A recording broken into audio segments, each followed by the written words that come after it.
হরে কৃষ্ণ বন্ধুরা। তো দিনটা ছিল রবিবার। তো আজকে আমি সকাল সকাল উঠে আগে পুজোটা দিয়ে দিয়েছি, কারণ আজকে আমি রান্না করব।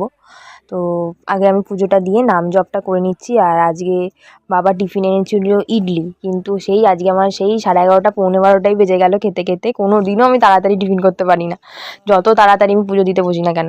তো টিফিন খাওয়া হয়ে গেছে, আর এখানে আমি সব পেঁয়াজ কুচি টমেটো কুচি করে নিয়েছি, আর আলুটা ভাজতে বসিয়ে দিয়েছি। যেহেতু মাংস করব, মানে একদম কষা কষা মাংস করব, আর সাথে আজকে করব পোলাও, গোবিন্দভোগের চালের পোলাও।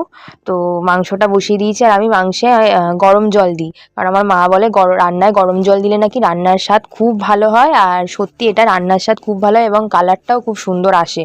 তো এখানে আমি মাংসটা কষাতে বসে দিয়ে আমি ঘরটা একটু পরিষ্কার করে নিচ্ছি, ড্রেসিং টেবিলে কাজটাগুলো মুছে নিচ্ছি। আর এই দেখো, এটা হচ্ছে জগন্নাথ বলরাম সুভদ্রা। আজ আমি এবারে পুরী গেছিলাম, আমি পুরী থেকে এনেছি, খুব শিগগিরই ঘরে পাতবো। আর এইখানে গোবিন্দভোগের চালের পোলাওটাকে আমি